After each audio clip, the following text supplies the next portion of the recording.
1. Pengertian editorial. Editorial adalah artikel yang menyajikan pendapat surat kabar terhadap suatu isu. Artikel ini mencerminkan suara mayoritas dari para dewan redaksi.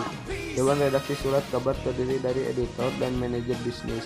Editorial biasanya unsigned atau diterbitkan tanpa byline atau nama penulis karena editorial mewakili pendapat surat kabar, bukan penulis. Tanggapan tersebut bisa berupa dukungan, pujian, kritikan, bahkan cemoohan. Editorial banyak mengemukakan pendapat-pendapat atau opini. Pendapat-pendapat itu berdasarkan analisis terhadap siswa atau fakta yang terjadi, yang menjadi sorotan penting media itu. Surat kabar itu adalah suara dari masyarakat, sedangkan editorial adalah suara dari koran. Suara ini dapat memberi informasi kepada pembaca, merangsang pemikiran, mencetak opini, dan kadang-kadang menggerakkan orang untuk bertindak.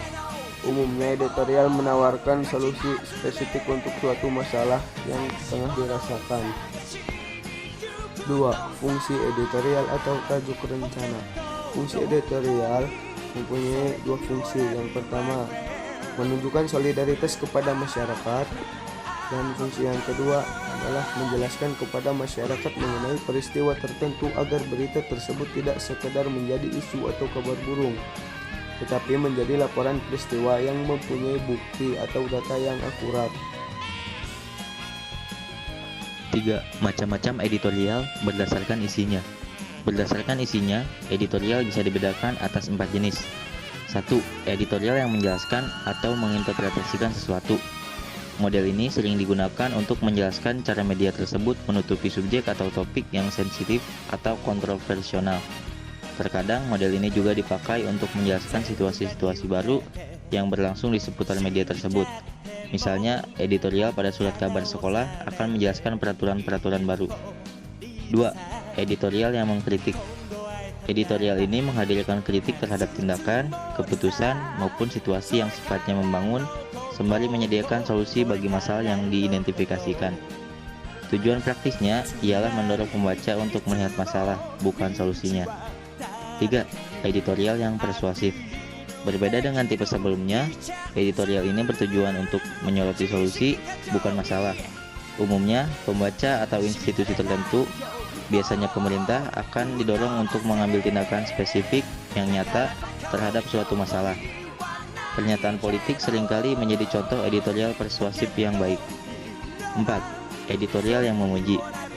Ini tipe editorial yang paling jarang ditemui ketimbang dua model sebelumnya. Jenis editorial ini biasanya akan memuji orang-orang atau organisasi-organisasi tertentu karena telah menghasilkan sesuatu yang sangat baik. 4. Sifat-sifat editorial atau tajuk rencana. 1.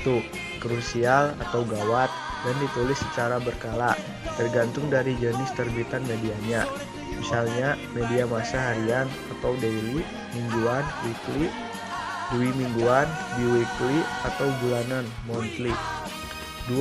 Isinya menyikapi situasi yang berkembang di masyarakat luas, baik itu aspek sosial, politik, ekonomi, kebudayaan, hukum, pemerintahan, atau olahraga, bahkan entertainment, tergantung jenis liputan medianya.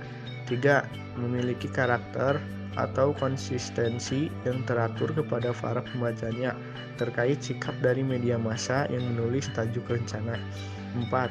Setiap erat dengan polisi media atau kebijakan media yang bersangkutan, karena setiap media mempunyai perbedaan iklim, tumbuh, dan berkembang dalam kepentingan yang beragam yang menaungi media tersebut.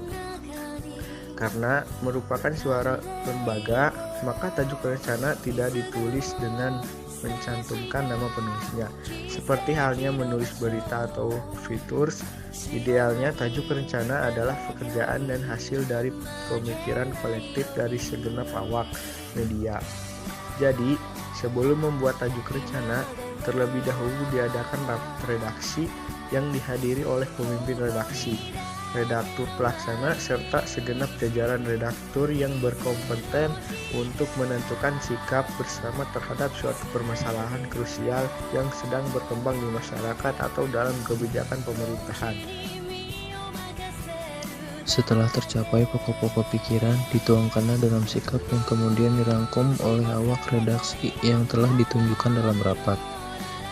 Dalam koran harian, bisanya tajuk rencana ditulis secara bergantian, namun semangat isinya tetap mencerminkan suara bersama setiap jajaran redakturnya. Dalam proses ini, reporter amat jarang dilibatkan karena dinilai dari segi pengalaman serta tanggung jawabnya yang terbatas. Karakter dan kepribadiannya pers terdapat sekaligus tercermin dalam tajuk rencana. Tajuk rencana juga mencerminkan dari golongan pers mana media tersebut berasal. Berdasarkan golongannya, ada dua jenis tajuk rencana, yaitu A. Tajuk rencana pers papan atas atau middle high media, atau pers yang berkualitas, misalnya memiliki ciri diantaranya 1. Hati-hati, 2. Normatif, 3. Cenderung konservatif, 4. Sedapat mungkin menghindari pendekatan kritis yang tajam, dan pertimbangan aspek politis lebih besar dari aspek sosiologis. B. Tajuk rencana dari golongan pers papan menengah ke bawah, middle low media.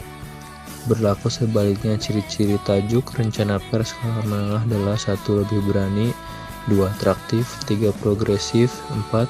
Tidak canggung untuk memilih pendekatan kritis yang bersifat tajam dan tembak langsung, serta lebih memilih pendekatan sosiologis daripada pendekatan politis.